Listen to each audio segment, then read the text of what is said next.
This is the TV news for Friday, November 19th. And we begin with the official executive scorecard for anyone in the free world who has not read Comcast CEO Steve Burke's email that lays out the all-new executive superstructure of NBC Universal.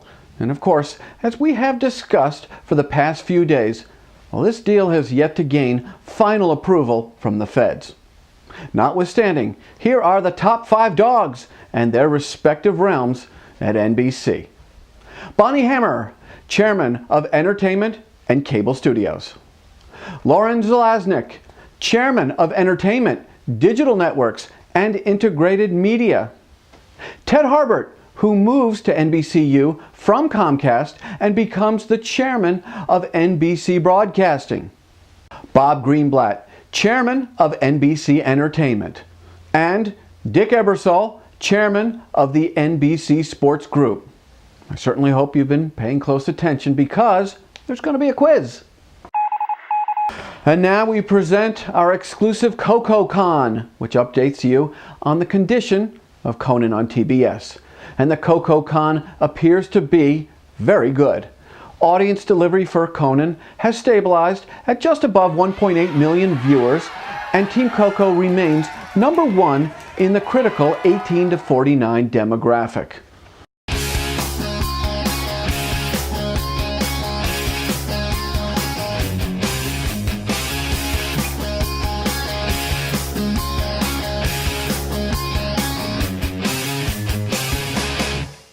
The Sports TV News is brought to you by Dude Walker. Get the best voice, get the best price. Get Dude at DudeWalker.com.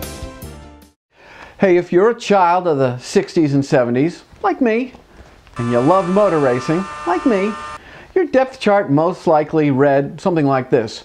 Formula One racing! And then, oh yeah, there was some little stock car racing outfit called NASCAR or something like that. But over the past 30 years, we have seen a complete reversal in the U.S. sports market, with NASCAR roaring into incredible popularity, producing incredible revenues, while F1, yeah, it remained popular overseas, but it fell way, way, way behind NASCAR, and quite frankly, nowadays is a tough find on the American television spectrum. We now bring in Eric Mackerlin, who has some news about F1 racing and their formula to drive their way back into the winner's circle of U.S. television and hopefully American racing fans' hearts. Eric. Hey, thanks, Jeff. And, there are some changes coming up in F1 that people should be excited about it. Certainly a person like me who has got a family, who's got a history in the auto business, is pretty excited about it as well. Well, number one, the news that came out of Australia just most recently is that next year every F1 race is going to be shot in high definition. This is something that the fans have been clamoring for years, and it's a really big deal. When you combine it with a lot of the online coverage that the F1 people provide, it really is going to mean a superior kind of coverage when you go into the circuit next year. And now there are going to be a lot of important changes in 2011 on the F1 circuit. One perhaps no more important than some changes in the aerodynamic packages on the car. Essentially what's going to happen here is you're going to have a setting in the car that's going to allow the driver to adjust the wing on the car, the wing on the car, in order to get more speed in order to pass. It's a little complex for those of us who are not complete gearheads, but the bottom line is the folks at F1 have figured out that one of the reasons why racing is so popular here in the U.S.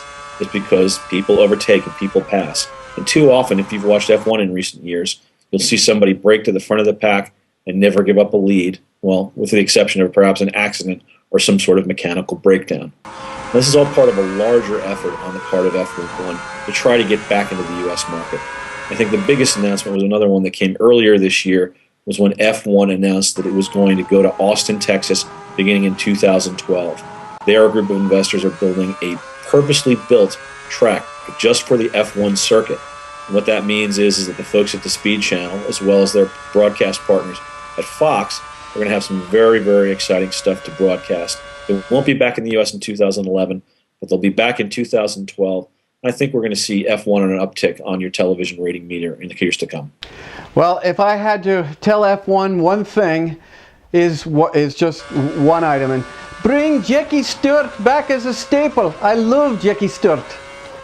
Thank you, Eric. We thank you for all of your insight and knowledge, and we will see you next week.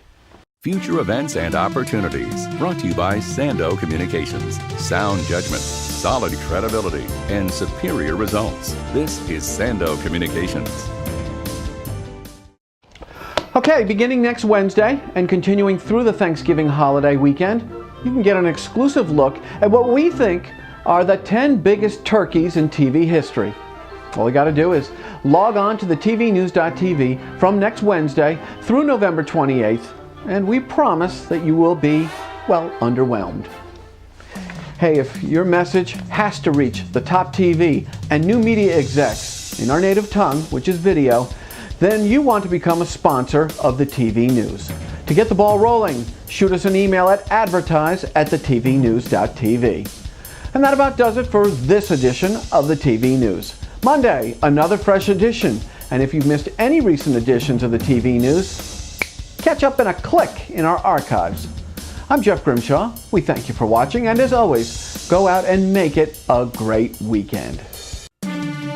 The TV News has been brought to you by American Ingenuity TV. For all of your electronic marketing and creative challenges, American Ingenuity TV is simply the solution.